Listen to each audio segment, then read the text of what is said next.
of the biggest challenges for people is everybody wants a better quality of life.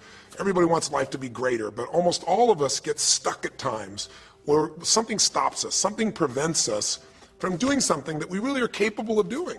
Whether it's turning around our body or shifting a relationship or turning around our finances or maybe just being happy and fulfilled at a different level, we get stuck with a belief of how we're not supposed to be, what we're not supposed to do, what people won't accept, what we're not capable of. Or maybe we get stuck in an emotional pattern of just being pissed off or frustrated or worried or sad or overwhelmed. Sometimes we get stuck, not so much in anything but some habits of doing things a certain way. And what a breakthrough simply is that moment in time where there's an opening. And the opening can come from a conversation, it can come from meeting somebody that inspires you, it can come from an insight, it can come from watching a movie and being moved emotionally at just that right moment. It usually comes because something kind of clicked inside of us. Something snapped us and made us look at life through a different filter, in a different way. And it's a real breakthrough because you take that little insight, that little distinction, that little moment, or maybe that little or big emotion inside of you that says, no more, I'm going to change this, and suddenly you do something to make your life better. You break out of the impossibility of life has to be this way or life is controlling me, and you start to take back control of your life. You start to make the shift that creates the quality of life that you really deserve. Everybody experiences extreme stress at some point in their life. I don't care who we are. Something happens outside our control and it hits our life and it knocks us on our tail. It might be a health stress. It could be something with your family. It could be economic, career. It could be something emotional that happens, biochemical. There's so many things. It could be an environmental situation that had nothing to do with you. Every one of us in our lifetime are experiencing extreme stress, and these days, because of the economy and the way we respond to it, the majority of people are experiencing some form of extreme stress, at least according to polls. Stress doesn't come from the facts. Stress comes from the meaning that we give to the facts. Yes, those things have happened, but the real question is, if we fight what's happened, we got a problem. We got to decide, what are we going to do with what's happened in our life? How are we going to take this? How are we going to mold this? How are we going to turn our life around? Because when you come up with a new meaning, you get a new life. So what are we going to do in this session? Well, in this session, we're going to take a look at something from a different perspective. We're going to ask you this question. What is the single force that controls the quality of your life? If there was one gift our Creator has given us, or the universe, whatever you believe, what is it? What is the one power that you have right now in this moment that can change everything? You have it, I have it, we all have it. It's this one singular individual power that can change anything in our life, regardless of what's happened to us. And I know you know the answer. The answer is the power of choice. The one thing we have in this world is we can't control the events, but we can choose what to focus on, we can choose what things mean, and we can choose what to do. Those three choices, those three decisions really control our life. It's not so much the conditions of our life that control our destiny as much as the decisions of our life. Try for a second to think about something. Think about your life and just think about, are there a few decisions? If I were to ask you 2 decisions you've made in your life, that if you would have made a different decision, you would have had a totally different life. I mean, it may be, a life may have been better or may have been worse, I don't know, but you would have a different life. I'm not asking you to buy into the fact that you should have known the answers. I just want you to see the power of a decision. How is your life better today because of a decision you made years ago, not just negative ones? Think about it. Sometimes a little decision changes your whole life. Like you decide one day to go to a certain school, and you go to that school or to go eat someplace, and you bump into the person that becomes the love of your life. Or you meet someone, and you decide as a result of that you're going to become a photographer or a software engineer or a business person or a doctor, a dentist, whatever. They impacted you, but you made the decision, that's what I really want. That's what my life's going to be about. And that decision has affected so much of your life. What you do, how you live your life, how you spend your time, what you earn or don't earn, who you attract into your life, beliefs you have, all come from some of these little decisions. What you decide to eat from your dinner plate each night certainly determines your physical destiny, right? We all know that, at least to a certain extent. I know there's a certain amount that's genetics, but I'm talking about the stuff you and I can control. So decisions equal destiny. It's not our conditions, it's our decisions. So if we want a new life, if we want a new experience, we've got to make new choices. If you don't like the way your career is or your business is, change it. If you don't like your body, change it. You don't like your relationship, change you first, because if you change it, you'll bring you to the next one. Maybe it's time to change it too, but change yourself first. If you want to change anything in your life, you have the choice. So there is no right or wrong. I just want to make you aware in this breakthrough session that everything in our life changes the moment we make a decision. And I mean a real decision. A decision is when you cut off any other possibility and you commit to something with everything you've got and you take action. But the big decisions start with little decisions like, what am I going to focus on? Because whatever you focus on, you're going to feel. If you focus on all the things that have been done to you in your life, of course you're going to feel like hell. If you focus on all the amazing coincidences that have happened, things that maybe they were guided, maybe not, but things happen, and because of that, you met this person that's your best friend, your husband, your wife, or because of that, you have this ability, or because you were there that day, God, you missed an accident. I don't know what it is, but whatever you focus on, you're going to feel. If you focus on people don't care, and you'll look for reasons why they don't care, and evidence they don't care, you'll find it everywhere. If you look for evidence that people are really good people inside, that at some level we all care about each other, you'll find it. Seek and you shall find. The secret is, have you become conscious about your decision making? Because this breakthrough session is, really, you want to change your life, make new choices. New life comes from new choices, but you got to make conscious choices. The people in this particular television special, Melissa and her husband, they really found themselves in a place where they were both making decisions, Melissa and Rick, that were unconscious. When you make decisions about what to focus on and what things mean and what to do, and you're unconscious, you get pretty terrible results usually. Now, we've all done this. I do it still. We all do. But if you want to change your results, you got to become more conscious in your decision making. So think about it. What you focus on, you will feel. Whether it's true or not. You focus on how people don't care, you're going to feel they don't care. Second decision you make is what do things mean? So you focus on something someone does and you come up with a meaning, and the meaning is no one loves me. The meaning is they're trying to take advantage of me. Depending on what meaning you come up with, and you get to choose the meaning of anything. For some people, they say, this situation happened with the economy, and what that means is I'm going broke. Somebody else said, the situation happened with the economy, guess what? That means I'm going to work harder, I'm going to be more creative, it changed everything. Everybody else is going to quit, so we're going to dominate the marketplace. For people to do it. Is this the end right now, or is it the beginning? See, whether it's the end or beginning is your choice. You get to decide, because once you make up a meaning, it's true. If you think that this is the end of a relationship, are you going to treat people the same way as if you think it's the beginning of a relationship? No way. In fact, I tell people, if you want to have a great relationship, think about this. Treat people like you did in the beginning of the relationship, and there won't be an end. In the beginning of the relationship, when somebody says to you, would you take out the trash? What do you say? Of course, take out the trash. You're happy to do anything, right? But after about 6 months or 6 years, you go take them out the trash. You go, what do you mean? What, I look like your janitor? Take out your own trash. The meaning we give things is very different, and so we feel different, and our life is different. In the beginning, you'll do anything for someone. Now you make up a new meaning. Why should I have to do that for them? Little choices, like what to believe about yourself, what to believe about other people, whether this is the end or the beginning, start to affect your whole life. And the third decision we make, we decide what to focus on, most of us unconsciously. We decide what things mean, and the third thing we decide is, what are we going to do? We decide to quit because it's overwhelming. We decide to get strong and focus. We decide we're going to turn it around. We decide to wait and see. Ultimately, your destiny is determined by what you do. So, for example, what do you do if somebody comes to you one day and says, you have a tumor? Again, I've had that experience. I use that as a reference point because I've had a lot of intense experiences in my life, but that was one of the more intense ones for sure. Had many, but that was very intense. You know, first, what do you focus on? Do you focus on it's over? Do you focus on why me? Do you give it a meaning that says, I'm going to die? What do? Do you just go through traditional therapeutic approach? Do you put yourself in the hands of someone else? Do you evaluate this? Do you get a second or third opinion? Your destiny is determined by your decisions. Now, if you're a guy like Lance Armstrong, you focus immediately on, I got to find a solution. The meaning you come up with is, this is the ultimate battle. And what you decide to do is you're going to exhaust every possibility. Now, that doesn't guarantee you're going to succeed, but it's interesting. When you have that kind of a mindset, it shifts you. And Lance Armstrong, I mean, he was told things like, look, you got tumors here in your brain, you got them in your lungs, right? You got obviously in testicles and you ride a bike for a living. That's pretty tough. But he made it through all of those pieces. Now, am I saying because he made the right choices?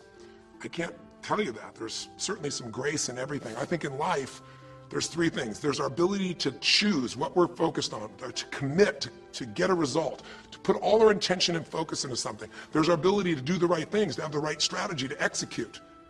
And then there's some grace. There's what some people call luck, some people call grace.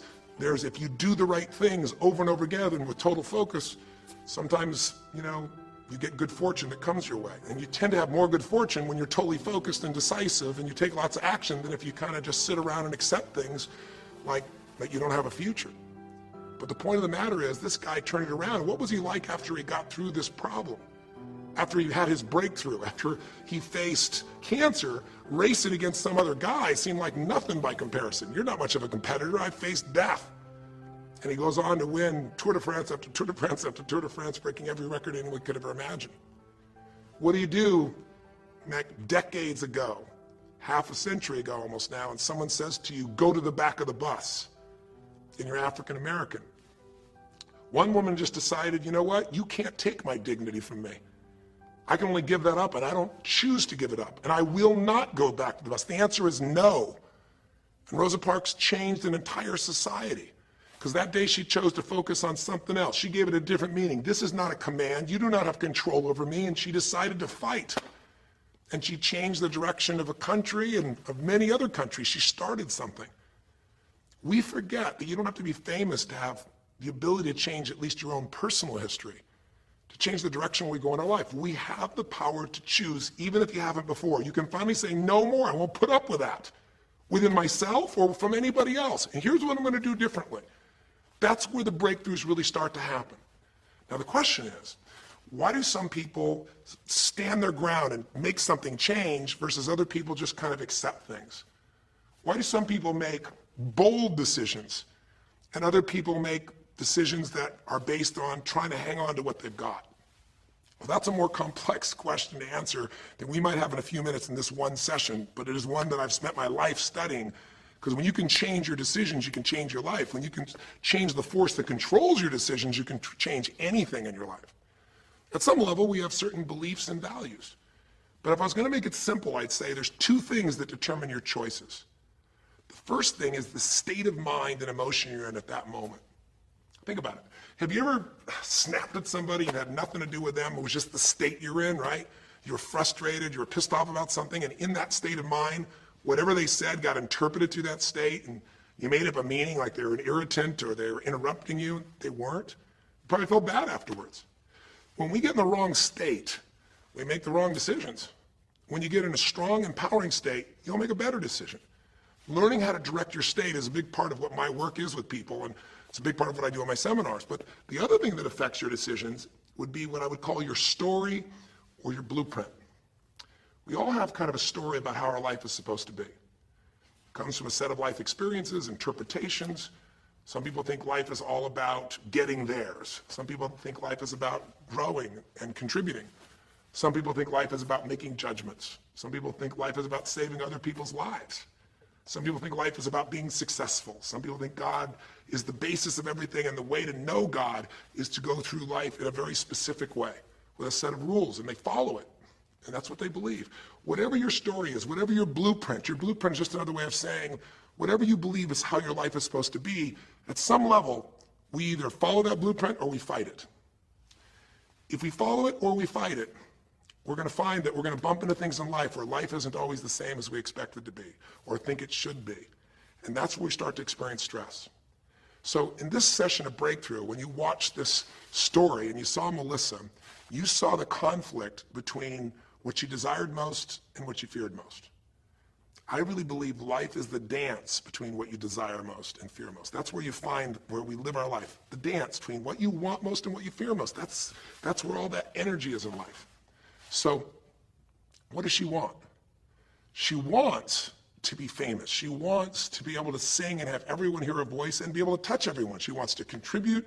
She wants to share her gift. And she definitely wants to be famous and successful. She needs to be closer to her children. And one of the big challenges in life is oftentimes what we want and what we need are two different things. She has 5 boys. They're all extremely young, as I'm sure you saw. And she has a husband. And while they're all supportive of her going on this journey, somewhere along the line, she lost that connection to what was most important. Now, is she a bad person to make bad decisions? No, good people make bad decisions when they get in lousy states, when our ego gets involved, or when we start believing our story. And here was the story she had. Being a mom's important, but the bigger gift God gave me is my singing voice. And once we get seduced into a particular story and we start to believe it, it takes a hold of our life and it controls all of our choices. And then pretty soon, bad choice on top of bad choice on top of bad choice starts to affect our life. Can you relate? How many times you've made some choices that you wish like hell you would have made a different decision back then, or that no one ever knows the stupid decisions you made? I know I can relate to that. So what I want to talk to you about today for this brief little session is how to break through a crisis. Crises happen, whatever type of crises you go through in your life, and I know you've had many, when we make some choices unconsciously and we get consequences. And we make them unconsciously because we're trying to get what we want. We don't really know what we value most. We don't know what we need. And we find ourselves waking up one day and going, why is my life this way? It's kind of like life is always calling to us to constantly grow and improve. You know, if you're going to look at what's going to make life work, it's really simple. What makes people happy is progress. We're happy when we're progressing. If you're overweight, but you leave today and you say, you know what, this breakthrough thing, what I got out of today for me more than anything else is, I've been stuck waiting for some magical diet, some magical exercise plan, some magical time in the future when we have more time. There is no more time. I don't need to wait for that. I'm just going to make a decision today to get started. I don't need to go out there and go interview 20 trainers and get online. I don't need somebody to give me a perfect plan. I need just to pick up my shoes and start walking. I need to just get somebody behind me who just goes, run! I don't need to wait for perfection. I'm going to do something right now. I choose to get fit. I choose to walk. I choose to run. I choose to go join a club. I'm doing it now. A breakthrough happens the moment you make a new choice. And you don't have to wait. You can just get yourself in a new state. Maybe this tape will get you doing. Or you just have to have a new thought that says, you know what? I made choices in the past. I'm overweight because I chose to eat this and this. I'm not going to eat it anymore. I'm changing now. You can change your whole life real fast with just a few choices. But if you don't make the right choices, eventually you're going to face a crisis. Crisis is when you made so many poor choices that sooner or later life shows up, and instead of asking gently for you to change and improve, to grow, to make progress, to be happy, life, when it's a crisis, now demands change. It isn't asking anymore. We borrowed money as a society and we overspent and we talked about changing and we knew we had to change, and now a crisis happens and guess what? Nobody has a choice. The game has changed. And what crisis does is it melts us down. It melts us down so that we can recast our life. We can remold ourselves. And usually on the other side, our life is greater because as we go through that crisis, we have to grow. Everybody wants change. Nobody wants to do it. Everybody, I should say, wants progress, but nobody wants to change. Everybody wants their life better, but nobody wants to do the push-ups, the running, have the economic or emotional discipline to make it happen. But if you're watching this right now and you're still with me, some part of you wants more. And I'm saying to you, choose it. And the way you're going to choose it is really simple. If you're in that crisis, what keeps you in the crisis is probably because you're being reinforced. Most people, they overeat, or they smoke, or they drink, or they yell at people. They keep doing it because they're rewarded. Whatever gets rewarded gets reinforced. Whatever habit or behavior is reinforced becomes a habit, and then pretty soon, do it long enough, it becomes part of your personality, and pretty soon you think it's who you are, and you just keep living that way. I mean, it's easy to see this in other people, right? It's easy to see how messed up they are and how easy they could if they just make some new choices. All you got to do is turn on the television, some news program, some entertainment program, and you'll hear detailed descriptions about some person who is a very powerful celebrity who is doing some stupid thing. Why do we see all this stuff on television? Why do we hear about every person you can imagine, from Lindsay Lohan to Britney Spears to all the way back to the old days it was Elvis or Michael Jackson or whoever it is that's in the news today in this stage of life in your country as you're watching this? It's because we want to see other people who make bad decisions so we can feel better about our own. But the reason those people don't change, Lindsay Lohan, she's got another DUI. She's putting herself at risk. She's putting other people where she could kill someone. She goes to jail, it's supposed to be 90 days. But here's the consequence. It goes to 2 weeks. And before she even gets out of the jail, she makes a deal for an interview and gets paid $1 million when she gets out for the interview. What do you think the chances of her changing when her bad behavior gets her $1 million, and I don't know if she even makes that for that much time of acting at this stage? What do you think the chances are when people around her say it's not your fault, it's not fair, they treat you unfairly? As long as we have the decision that we're not responsible, it's not our fault, we can't change anything. We have no power. So I don't know by the time you watch this if Lindsay will have changed, but if she did, it'll be because the enablers are gone, she's taken responsibility, and she's found something she values more than attention and money for bad behavior. Now, it's easy to look at that with her, but what about you and I? Where are you and I addicted to our problems? Where are you and I reinforced? So many people, when they have a big problem, listen, if things are going well, you say, oh, it's going so great. Your friends go, well, that's great. And after a while, they go, well, easy for you. But if you got a problem, people go, hey, I understand, and they connect with you. Where do we get addicted to our problems? If you want to make a new choice, if you want to make a new decision today, if you want to have a breakthrough in some area of your life, you got to give up the story that it's not your fault, and you got to give up the attention and the love and the connection and the commiserating that comes with it with other human beings. Here's how you change. 5 simple, quick steps, and then I'm going to give you a little tool that if you want to, you can go online and really make a change with. If you're going to change your life, step 1, I don't care if something has happened to you. You know, somebody has spilled oil all over where you fish. It's horrific. It's disgusting how they dealt with it, but it's happened and you got to deal with it. Something's happened. Someone in your family's been injured. You've lost your job. I don't care what the problem is. If you're in a crisis, step number 1, see it as it is, but don't see it worse than it is. Now, what do I mean by that? I don't mean be some Mr. or Miss positive thinking. By now, if you spend any time with me, you know I'm not about that. I'm not here to tell you, go to that garden and chant, there's no weeds, there's no weeds, there's no weeds. Doing affirmations is not going to change your life. You got to go see where the weeds are and pull them out. My point is simple. You got to see what the problem is, but you can't make it so horrific that you just give up. Today, this is the first generation in almost 100 years of Americans who now believe, the majority of Americans now believe, that the quality of life for themselves and their kids in the future is going to be worse than the past. They have, in other words, nothing to look forward to. 63% of the U.S. as of today. Wow. When you start thinking there is no future, you go into what we call learned helplessness, a place where you just kind of give up.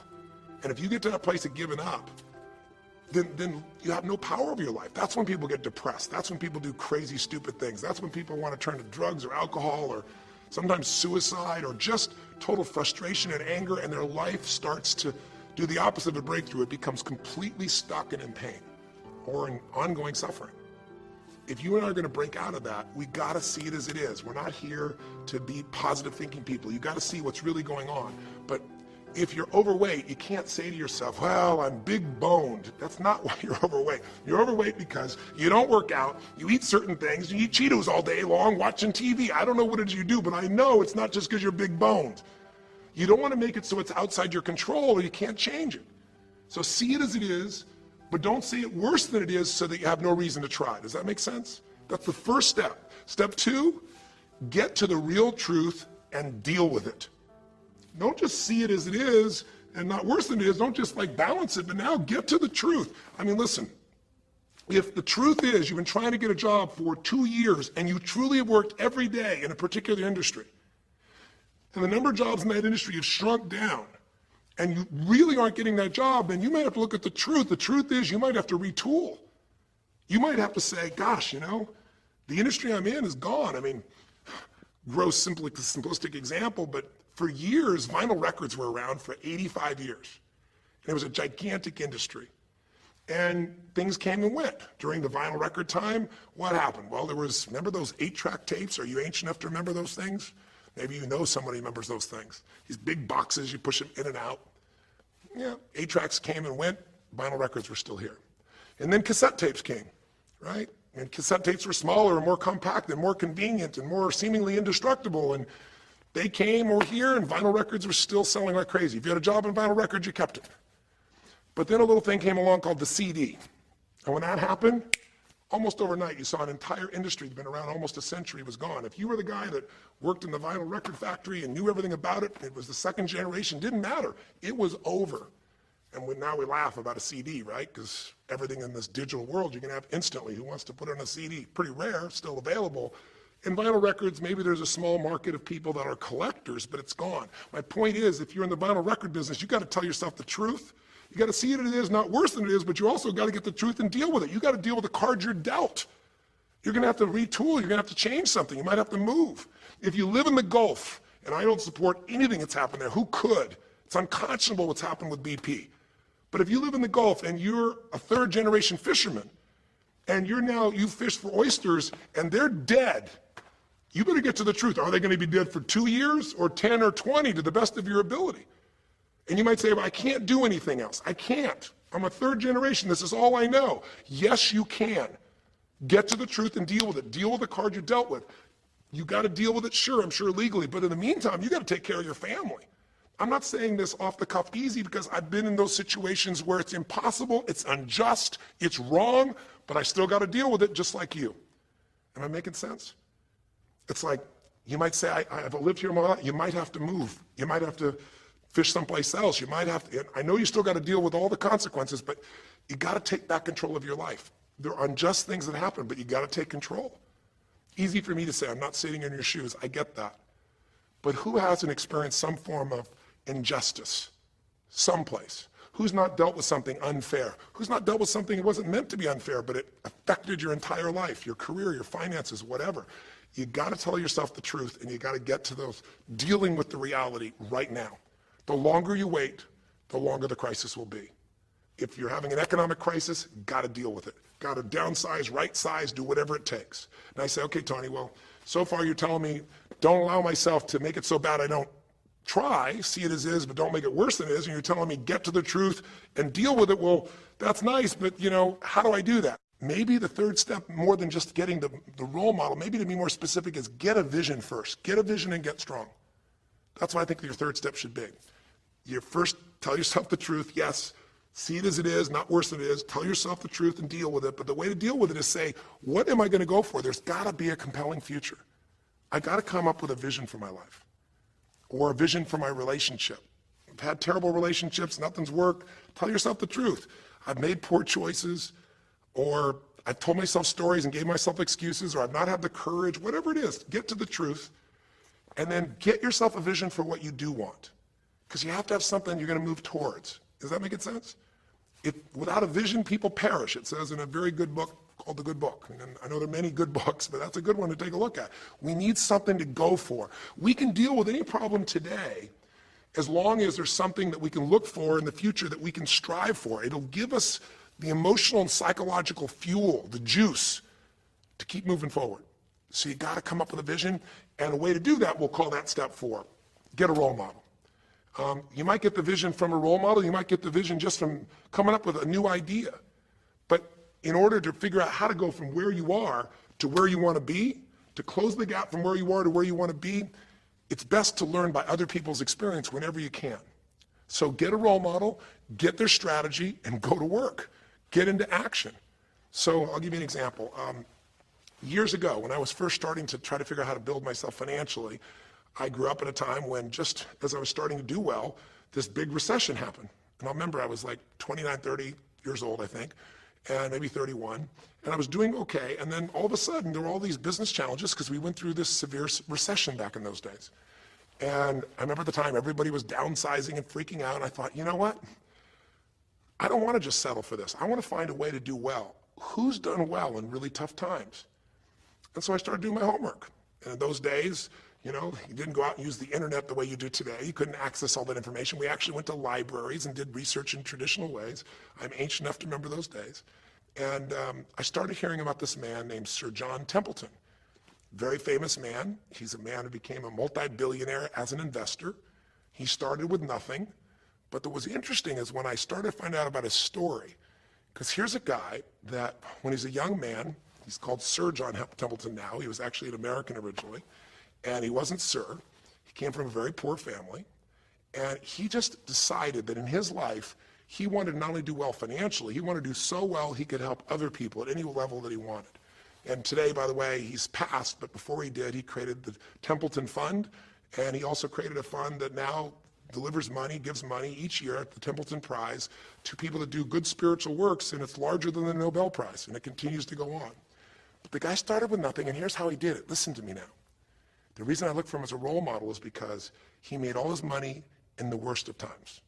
He made all his money when people were going through the equivalent of the deepest recession or depression possible. His whole belief was, and this is different than almost anybody else you see around you, was pessimism was the secret to success. That what he wanted to do was make money when people were most pessimistic. Because when people are optimistic, they want you to pay for their house a huge sum of money.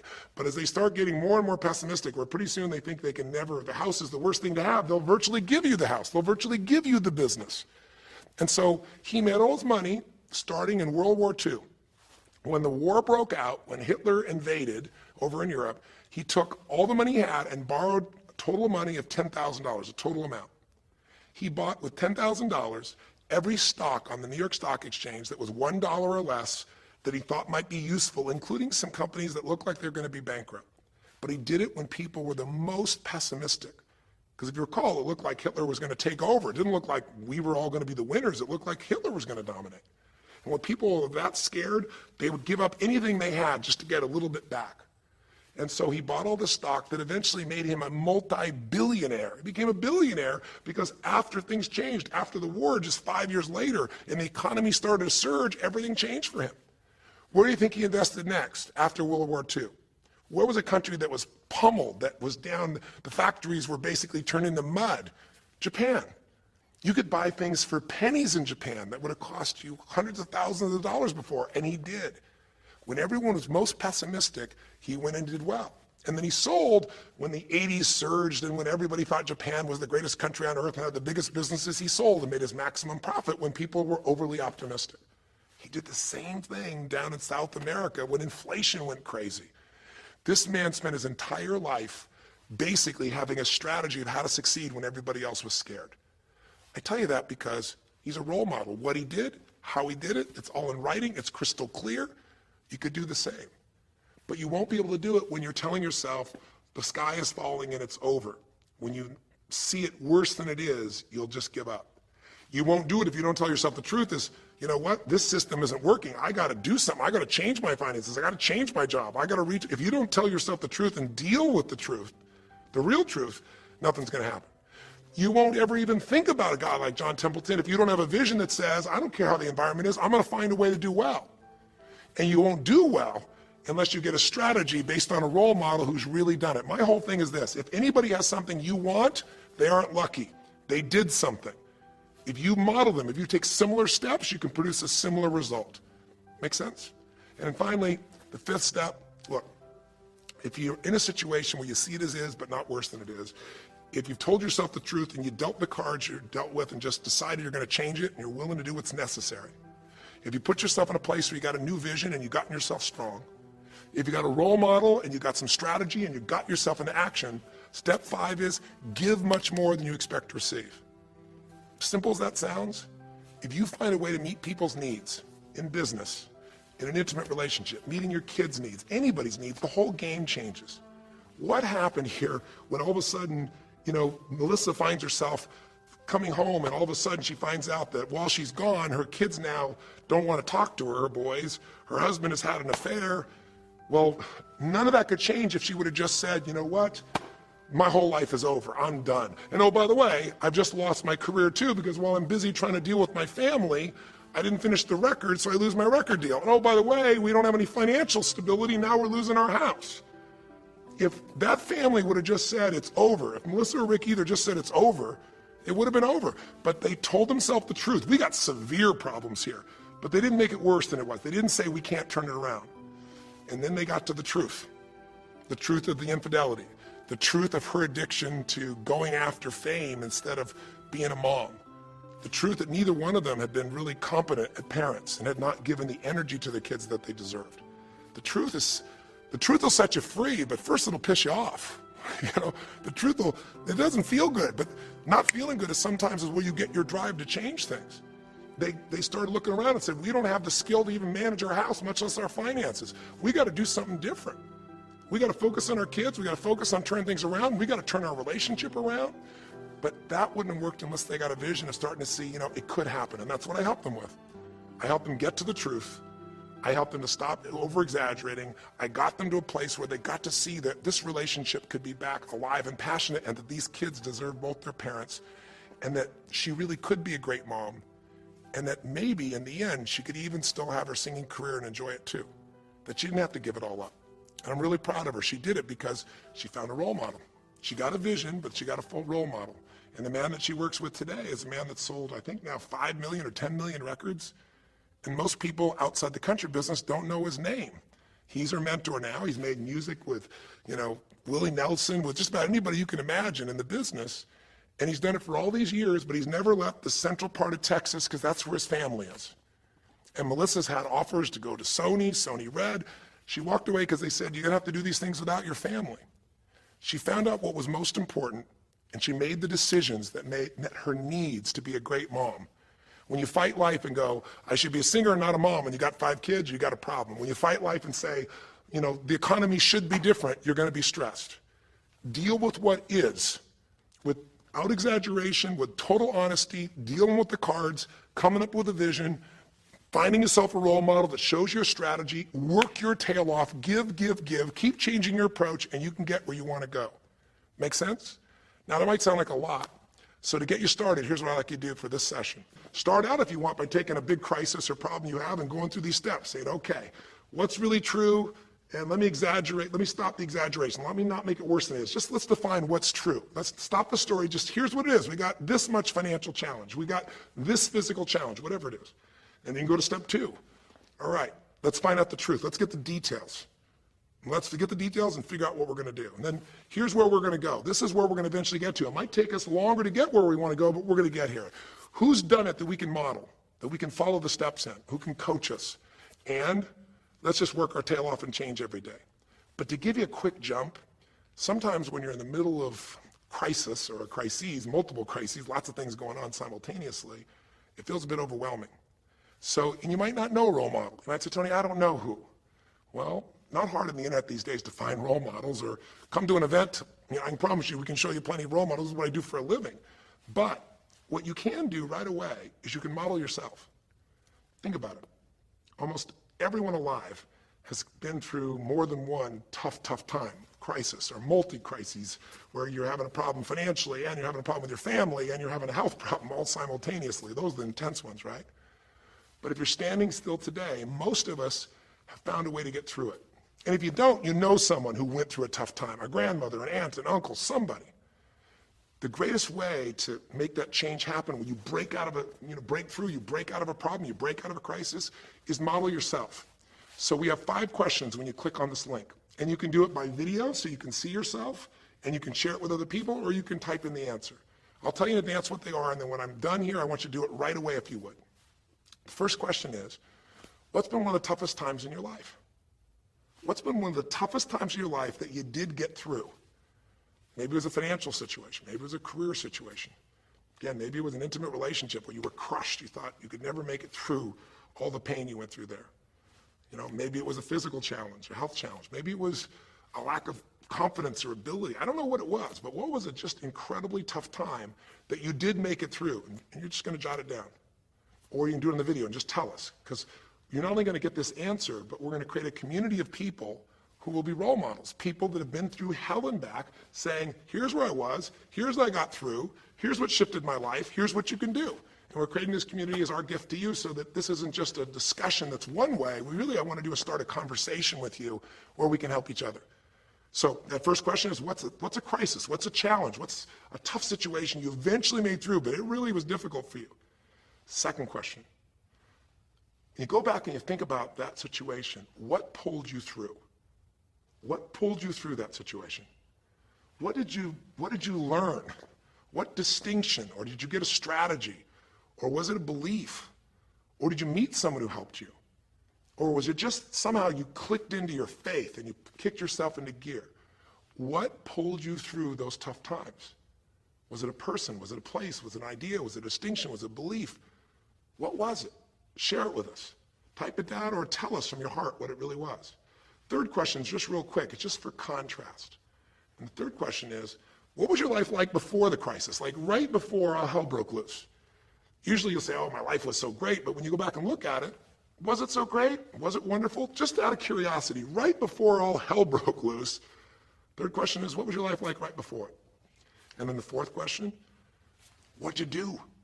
What did you do to go from where you were to where you are today? What did you do to get over that situation? What did you do to get through that situation? What did you do to turn it around? What action did you take? Who did you go learn from? What skill did you go get? What did you physically do? Kind of give us the description of what you did, because we all want to know, because you can provide us a pathway.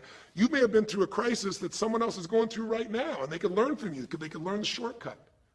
And finally, the fifth question, maybe the most important one besides what pulled you through, and the fifth one is, how is your life actually better today because you went through this crisis? Whatever the crisis was. How are you stronger? Or are you more compassionate because you felt that suffering? You don't want anybody else to feel it. Or are you more hopeful because you know you made it through that so you can make it through other things? Or are you in a situation where you've got a skill today that you didn't have and wouldn't have had if it wasn't for that situation that made you have to grow? Or are you just happier today because you have a contrast of what life could be like, and so now you appreciate the simple moments? How are you better mentally, emotionally, physically, financially, or spiritually today because you went through the crisis? Even though you wouldn't want to go through it again, you don't want anybody else to go through it, how did it actually serve you in the end? I think if you answer these 5 questions, you don't need to remember them. I said them to kind of trigger you thinking. All you do is type in the answer, or you take the instructions and click on the video and go, okay, toughest time in my life? There have been so many, but I'd say when I went through this divorce, or I'd say when I was told I had this tumor, or I'd say when they told me this company was going to go bankrupt, or whatever it was. Second question, what pulled me through? God, I don't know, I guess a combination of things. One was this belief that somehow everything in life happens for a reason and a purpose. And even though I hate this, something must be calling me to grow. Or I'll tell you what it was. It was a friend that sat me down and said, man, you're going through hell. But when you're in the middle of hell, when you're pushing through hell, just keep pushing. Just keep going through it, man. I've been there. And he gave me this plan, or he gave me this strategy, or he told me, you know, this problem won't last forever. Trust me, I know it feels like it's the end of the world, but 10 years from now, you and I will be sitting here, and you'll be here with your children, and you'll be here with your wife, and we'll be talking about those tough days, and we'll actually smile and laugh about them and be so proud we made it through it together. Or you might say, what got me through it was prayer, or my faith in God, or what got me through it was just massive action. You know, what pulled you through? Just tell us. We all want to hear, we all need to know. And there's lots of ways to get through hell, isn't there? There's lots of ways to get through a crisis. There's so many ways. That's what I want people to get. So when you're done with this on the website, you will give in something. Because the community is not just a place you go get stuff, right? It's a place you give. And the more, you know, authentic you can be and honest from your heart, the more other people will see and be touched. You know, what was it like before? Oh my God, I was on top of the mountain. And what did you do? Here's what I did. You know, I told myself the truth. I went and got this new education. I went and started talking to people each day. Whatever you did. How's your life better today? There's a phrase, you know, be humble or be humbled. You know, I have a different level of humility because I know, you know, that as good as I may think I may be, that situation reminded me that life is not just about me, it's about we. Or, gosh, because of that, I love my wife so much because we made it through that situation together. Or because of that, man, I'm so much stronger financially. I'm on top of things. I don't let anybody spend. Whatever it is, tell us how your life's better. Okay? I don't know how long the session was. Again, there's no script here, baby. I just want to work with you heart to heart to say one thing. If you want to break through, you have to make new decisions. New choices create a new life. The only thing stopping you is some limiting belief, some belief about how life should be different or you should be different. Deal with life the way it is. Tell yourself the absolute truth. Don't make it worse than it is. Tell yourself the truth. Deal with it. Get a vision. Get strong. Get a strategy. Get a role model with a strategy and get into action, and then put your focus on taking action every day. Giving, giving, giving. Change your approach. You will get there. Go to the Power of Crisis right now. Click in. Give us your message and the answers to 5, and look at other people. You'll find people have been through things you can't imagine. A woman talking about how one day she was home and a man came in, and to try and save her children from being hurt, she had to let him rape her right in front of her kids. And when her husband found out, he came home, he was so upset he left her.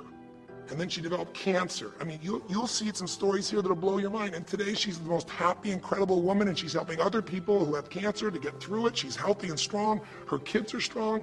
We need those kinds of role models. So whether your story is little or big, there is no little or big. We all need a pathway of power, and this will be a gift to yourself because it will activate your resources, and it'll be a gift to other people as well. So that's our session. The power of decision, the power of choice, how to face a crisis and turn around. It may not sound like rocket science. It's not. It's just called the truth. And the truth will set you free, as they say. So live strong and live with passion.